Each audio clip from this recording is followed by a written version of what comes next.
යේසුස් වහන්සේගේ ශුද්ධ නාමයට ප්‍රශංසා වේවා. මේ දවස්වල විශේෂයෙන් මිනිස්සු කතා කරන්නේ විශේෂයෙන් දේව දරුවන් කතා කරන්නේ අන්තිම කාලය ගැන. කොට අන්තිම කාලය ගැන ඇයි මිනිස්සු කතා කරන්නේ? යේසුස් ක්‍රිස්තුස් වහන්සේ කියලා තිබෙනා වූ දේවල් සහ අපි දානියෙල් පොතේ වෙන්න පුළුවන්, එලිදරව් පොතේ වෙන්න පුළුවන්, අනිකුත් පොත්වල වෙන්න පුළුවන් ශුද්ධ බයිබලේ ඒ කියලා තිබෙනා වූ ඒ අනාගත වාක්‍ය හැම එකක්ම වාගේ සිදුවීගෙන යනවා. ඒ වගේ අන්තිම කාලයේ ලකුණු අපි තාමත් තද්ද බලව මේ දවස්වල දකින්න නිසා මේ අන්තිම කාලය කියලා අපි සියලු දෙනා විශ්වාස කරන නිසා අන්තිම කාලයේ විනාශය ගැන තිබෙනා දේවල් ගැන මිනිස්සු ගොඩාක් හොයනවා. ඉතින් මම කල්පනා කරා සමහර කට්ටිය මේ වගේ දේවල් කමෙන්ට්ස් වලින් ඉල්ලනවා මේ වගේ දේවල් ගැනත් අපිට කියලා දෙන්න කියලා. ඒ නිසා මම යම්කිසි දෙයකින් මේක පටන් ගන්න. මේ දවස්වල මම හිතුවා පහුගිය දවස්වල ටිකක් නිහඬව හිටියා.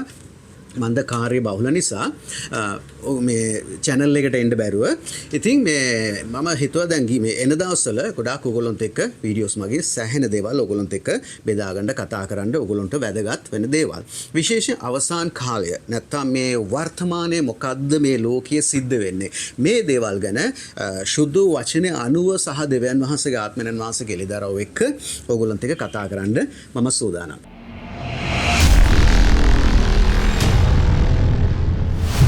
එහෙනම් අපි බලමු විශේෂයෙන් එළිදරව් පොතේ 6 වෙනි පරිච්ඡේදයේ 2 සිට 8 දක්වා අපි කියවලා බලද්දී අපි හස්වියන් 4 දෙනෙක් ගැන අපි දකිනවා. හරි මේක අපි කියනවා ඇපොකැලිප්ටික් රෙවලේෂන් කියලා. ඒ කියන්නේ අවසාන කාලයේ විනාශය ගැන තිබෙනා වූ යම් එළිදරව්වක්. ඉතින් ඔබ සමහර විට මේක කියවලා ඇති මේ ගැන දේශනත් ඔබ අහලා ඇති. මෙතන යම් කෙසේ අමුතු දෙයක් තිබෙනවා. ඉතින් ඒ දේත් එක්ක එතකොට මේ බයිබලයේ බොරු නෙමෙයි. අපි දන්නවා එක මිනිස්සු කතා කරනවා බයිබලයේ විශ්වාස කරන්න බෑ. ඒක බොරුවක්, ඒක ව්‍යාජ දෙයක් කියලා කතා කරාට බයිබලයේ කියපු හැම දෙයක්ම දැනට බොහෝ දේවල් සිද්ධ වෙලා ඉවරයි. දැන් සිද්ධ වීගෙන යනවා. තව සිද්ධ වෙන්න යනවා. ඉතින් මෙන්න මේ දේත් ඔබ දකිනකොට ඔයගොල්ලොන්ට හැඟේවි දෙවියන් වහන්සේගේ වචනේ කොච්චර ඇකියුරේට්ද කියලා. කොච්චර කනෙක්ෂන්ස් තියනවාද කියලා. හරි. 6 වෙනි පරිච්ඡේදයේ අපි දකිනවා ඒ දේවදාසයා දකිනවා විශේෂයෙන් යොහාන. ඒ කියන්නේ මේ අර සයොන් කියලා කියාගත්තා වූ දැන් tree of life අන්න ඒ වගේ එක නමින් එන්නා වූ කොරියානු ලබ්ධිය කියනා වූ අර දෙවෙනි යොහාන් නැත්තම් අන්තිම යොහාන් කියලා කියනා වූ අර ඇන්ටික්‍රිස්තුස් සුදේසා වැඩ කරන්නා වූ ව්‍යාජ ධර්මිය උගන්වන්නා වූ ලී කියලා කියනා වූ පුද්ගලයා කියනා වූ යොහාන් නෙමෙයි මේක. හරි මේ දේ ඇවිල්ලා ඇත්ත වශයෙන්ම සුද්ධ වූ බයිබලයේ අපි දකිනා වූ යේසුස් ක්‍රිස්තුස් වහන්සේගේ ගෝලයෙක් වන යොහාන්ගේ එළිදරව්ව. ඉතින් එතුමා දකිනවා දෙවනි පදය 6 වෙනි පරිච්ඡේදයේ දෙවනි පදයේදී ඔහු දකිනවා හස්වෙක් දකිනවා. එහේ හස්වය ඇවිල්ලා සුදු පාට හස්වයක්. ඉතින් ඒ සුදු පාට හස්වය උඩ හිටපු පුද්ගලයා ගාව තියෙනවා දුන්නක් තිබෙනවා. එතකොට මේ හැම දෙයකටම අර්ථයක් තිබෙනවා. හරි. එතකොට ඒකේ අර්ථවත් වන්නේ ඇන්ටික්‍රයිස් කියලා. එහෙම කියන්නේ අත්පත් කර ගන්නව පුද්ගලයා නැත්නම් ජයග්‍රහණය ගන්නව පුද්ගලයා. ඉතින් මේක අදහස් වෙන්නේ අන්තික්‍රිස්තුස්ට. ඉතින් සමහර කට්ටිය කියනවා ඒක අන්තික්‍රිස්තුස්ට නෙමෙයි කියලා. හැබැයි ස්කෝලර්ස්ලා පැහැදිලිව ඒක තේරුම් අරන් තිබෙනවා. තියොලොජික අනුව මේක අන්තික්‍රිස්තුස් වෙනුවෙන් අන්තිම කාලයේ සිද්ධ වෙන්න යනවා දේවල් ගැන. අපි දන්නවා යේසුස් ක්‍රිස්තුස් වහන්සේගේ රහසිගත පැමිණීමක් තිබෙනවා. ඊට පස්සේ අවුරුදු 7ක පීඩා කාලයක් තිබෙනවා. සමහර කට්ටිය කියනවා මේ පීඩා කාලයට කලින් එනවා කියලා. හැබැයි බහුලව පිළිගන්නේ ක්‍රිස්තුස් වහන්සේගේ පැමිණීමෙන් පසුව මේ පීඩා කාලය පැමිණෙන බව. මේ ගැන මම ඔයගොල්ලොන්ට ළඟදීම වීඩියෝ එකක් කරන්න කීප දෙනෙක්ම ඉල්ලීමක් කරලා තිබ්බා. අනිවාර්යයෙන්ම මම පොරොන්දු වෙනවා වීඩියෝ එකක් කරනවා මොකද්ද වෙන්න යන්නේ කියලා. හරි. මේ අවුරුදු 7ක් ඇතුළත සමහර විට අවුරුදු 3මාරක් ඉදිරියේ සිද්ධ වෙන්න පුළුවන් දේවල් නැත්නම් අවුරුදු 7ක් ඇතුළත සිද්ධ වෙන්න පුළුවන් දේවල් ගැන තමයි කියලා තියෙන්නේ. එතකොට මේ හස්වයා සුදු පාට හස්වෙක්. දැන් හොඳට මේ පාට ටික මතක තියාගන්න. හරි? සුදු පාට. ඉතින් ඔහු ඇවිල්ලා ජයග්‍රහණය කරන්නා වූ අත්පත් කරගන්නා වූ අන්තික්‍රිස්තුස් ගැන ඔතන කියලා තියෙනවා. හරි. ඊළඟට කියලා තියෙනවා හතරවෙනි පදේ කියලා තියෙනවා තවත් හස්වයෙක් ඔහු දුටුවාලු. ඒ හස්වයා රතු පාටයි. මේ රතු පාටත් හොඳට දැන් මතක තියාගන්න. දැන් අපිට පහල අපි කියවගෙන යද්දී අන්තිම වෙද්දී මම ඔයගොල්ලන්ට පැහැදිලි කරන්නම්. හරි. දැන් මේ හස්වයා ඇවිල්ලා යුද්ධය ගැන ප්‍රකාශ වෙනවා. ඒ කියන්නේ මිනිස්සු විනාශ වෙලා මරලා ඒ කියන්නේ වූ එක ගැන. ඒ කියන්නේ යුද්ධය ගැන මේ රතු පාට හස්වැ උඩ ඉන්න පුද්ගලයාට බලය ලැබුණා කියලා එළිදරව් පොතේ පැහැදිලිව කියලා තියෙනවා. තුන්වෙනි පුද්ගලයා කළු පාට හස්වෙක් උඩ නැගලා ඉන්නා පුද්ගලෙක් පස්වෙනි පදේ තමයි ඔක තියෙන්නේ. ඉතින් ඒ පුද්ගලයාට ඇවිල්ලා අතේ තරාදියක් තිබුණා. ඒකේ අර්ථවත් වෙන්නේ සාගත, ඒ වගේම ආර්ථික බිඳවැටීම්, ඒ වගේම උද්දමනය මෙන්න මේ වගේ කියන ආර්ථික පැත්තේ තිබෙන විනාශය. ඉතින් මිනිසුන්ට කණ්ඩ බොණ්ඩවත් නැත්තම් ඒ වගේ දේවල් හොයා ගන්නවත් බැරි අවස්ථාවක් එන්නා වූ කාලය ගැන කියලා තිනවා. මේ හස්වයාගේ පාට කළු කියලා සඳහන් වෙලා තිබෙනවා. ඊළඟට අපි දකිනවා ඉංග්‍රීසි බයිබලේ පේල් ග්‍රීන් කියලා තියෙනවා. සිංහල බයිබලේ සුදු මැලි හස්වයා කියලා තියෙනවා. මෙන්න මෙතන පොඩි ප්‍රශ්නයක් තියෙනවා. මේක මම දැන් ඕගොල්ලන්ට පැහැදිලි කරන්න. මේක තියෙන 8 වෙනි පදය. verse number 8. හරි? දැන් මේක ග්‍රීක භාෂාවට යන්න ඕන. දැන් සුදු මැලි කියලා තියෙනවා. සමහර ඉංග්‍රීසි බයිබලේ පේල් කියලා තියෙනවා. හරි? හැබැයි ඇත්තටම අපි යන්න ඕන මේ වගේ ප්‍රශ්නයක් එනකොට පරිවර්තනයේ යම්කිසි ගැටලු එනකොට අපි යන්න ඕන මුල් භාෂාවට. එතකොට අලුත් ගිවිසුම ලියලා තියෙන අපි දන්නවා ග්‍රීක භාෂාවේ කියලා. එතකොට ග්‍රීක භාෂාවේ ක්ලෝරෝස් කියලා කියන වචනේ තමයි භාවිතා කරලා තියෙන්නේ. ක්ලෝරෝස්.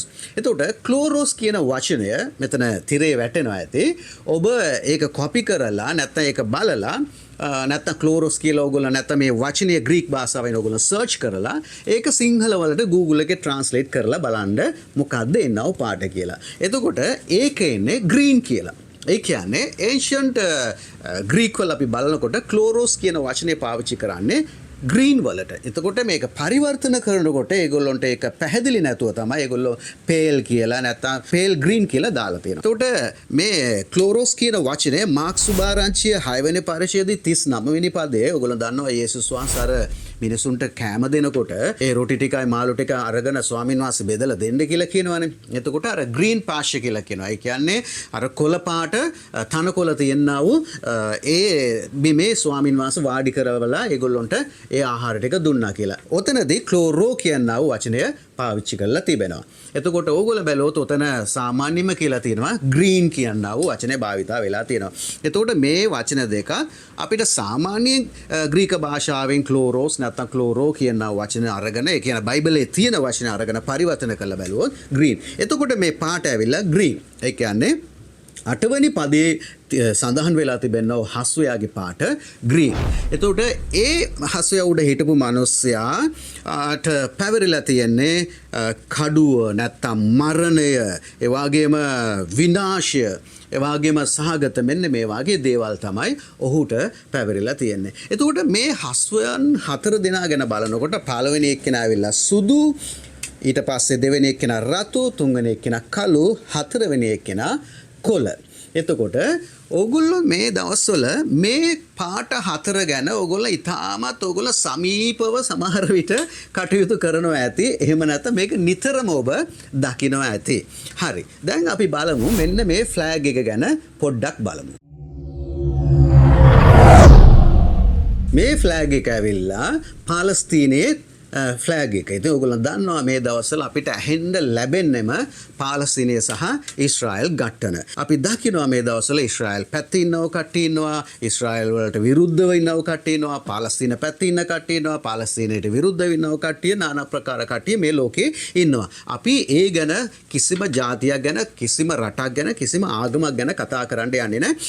බයිබලයේ ක්‍රිස්තුස් වහන්සේ කියලා තිබෙනව දේවල් සහ මේ වාගේ දේව දාසයන් කියලා තිබෙනව දේවල් කොච්චර ඒ අනාගත වාක්‍ය සැබෑ වෙලා තියෙනවද කියන එක තමයි අපි බලන්න යන්නේ. එතකොට දැන් මේ පාලස්තීන ෆ්ලෑග් එක කොහොමද නිර්මාණය වුණේ කියලා බැලුවොත් මේකට ලොකු ඉතිහාසයක් තිබෙනවා. දැන් පාලස්තීන විතර නෙවෙයි. පාලස්තීනයේ ජෝර්දානය, සුඩාන්, කුවයිට්, UAE කියන්නේ යුනයිටඩ් අරබ් එමිරේට්ස්, ලිබියා, ඇෆ්ගානිස්තාන්, සිරියා, ඊරාක් මේ වගේ මේ හැම රටක්ම මේ පාට 4ින්ම තමයි නිර්මාණය වෙලා තියෙන්නේ ඒගොල්ලන්ගේ ෆ්ලෑග්ස්. ඒ විතරක් නෙමෙයි යමන් වෙන්න පුළුවන්, ඊජිප්ත් ඊජිප්ත වෙන්න පුළුවන්, ලෙබනන් වෙන්න පුළුවන්, තව ගොඩාක් රටවල් තියෙනවා. මේ පාට වලින් 3ක් හරි ඒගොල්ලෝ භාවිතා කරලා තිබෙනවා.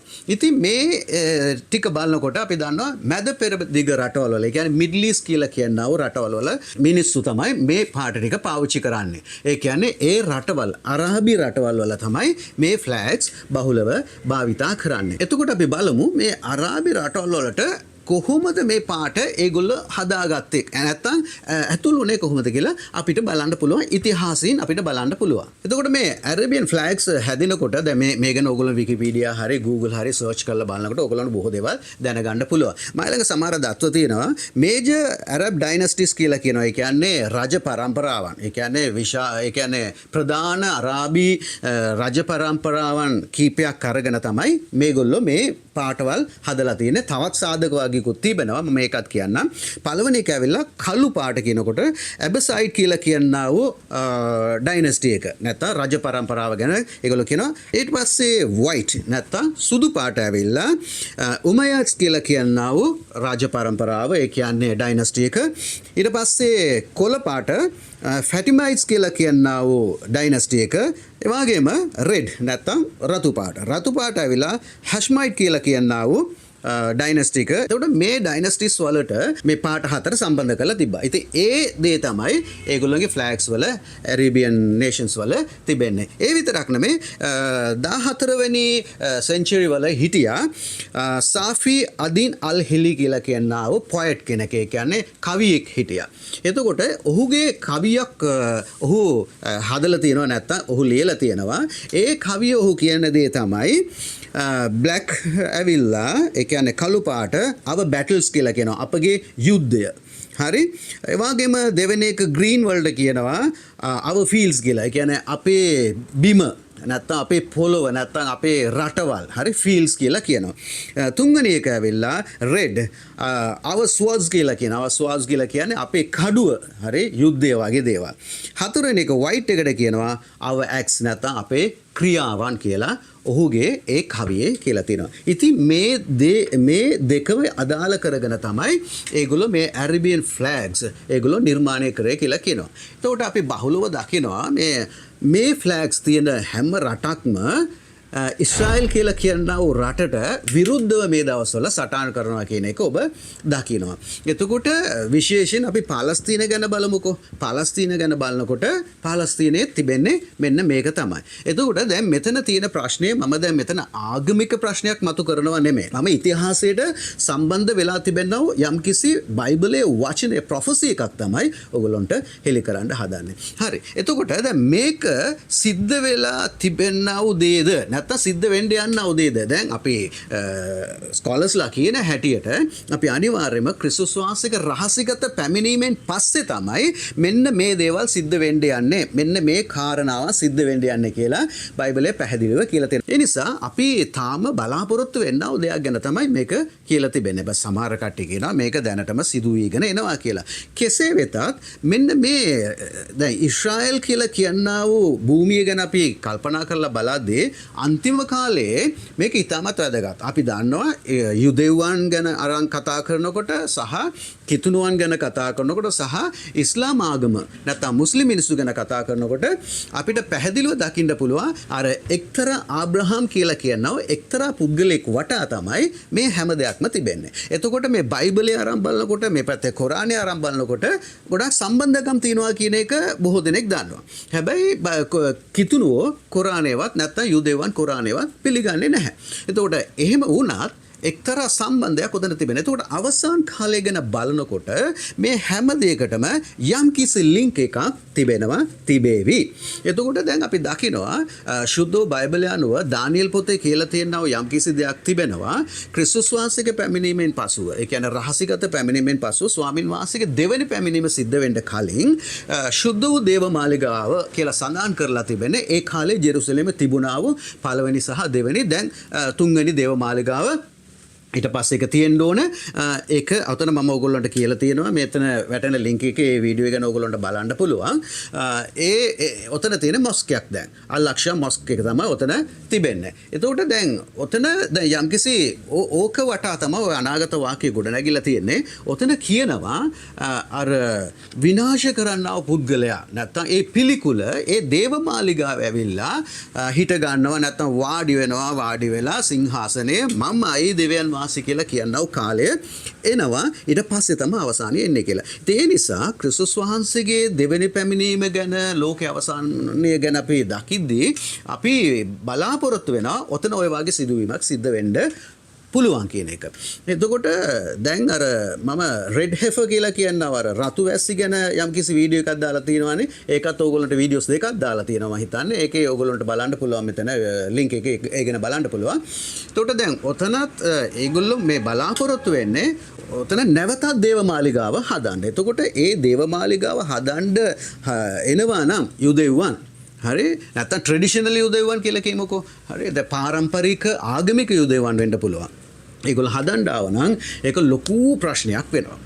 හරි ඒක කවදාවත් මුස්ලිම් මිනිස්සු එකට ඉඩ දෙන්නේ නැහැ. එතකොට මේ කට්ටියත් නෑ අපි හදන්න ඕන අපේ ස්ථානීය මෙතන දේවමාලිගාව තිබෙන ස්ථානීය කියලා ක්ලේම් කරන නිසා ඒක ලොකු ප්‍රශ්නයක් වෙන්න පුළුවන්. එතකොට ඔතෙන්දී විශාල යුද්ධයක් නැත්නම් ඒ යුද්ධය අතරේ යම්කිසි විශාල සමාදානයක් ඒ සමාදානය මුවාවෙන් ඇන්ටික්‍රයිස්ට් එනවා කියන එක තමයි අපගේ මතය සහ අපගේ විශ්වාසය. හරි. මෙතනදී ඒ වගේ දේවල් සිද්ධ වෙන්න කලින් මෙන්න මේ පාට ගැන අපි කල්පනා කරනකොට අපිට මෙතන යම්කිසි ලින්ක් එකක් තියෙනවා කියන එක අපි දකින්න අවශ්‍යයි. එතකොට මෙතන ඇවිල්ලා මේක රැන්ඩම්. ඒ කියන්නේ අහඹු සිදුවීමක් නෙමෙයි. මේවා අහඹු සිදුවීමක් නෙමෙයි. එතකොට මේ වාගේ දේවල් අන්තිම කාලේ සිද්ධ වෙන්න යන නිසා මෙතන අපි දකිනවා දැන් ඊශ්‍රායල් දේශයට මේ රටවල් මේ ෆ්ලෑග්ස් තියෙන රටවල් ඔක්කොම වගේ සටන් කරන්න සූදානම් වෙනවා සටන් කරනවා. දැන් ඊයේ පෙරේදත් අපි දැක්කා දැන් ඊරානෙත් එක්ක යුද්ධය පටන් ගත්තා. එතකොට මේ පැත්තේ යෙමන් එක්ක ගහ ගන්නවා දැනටම.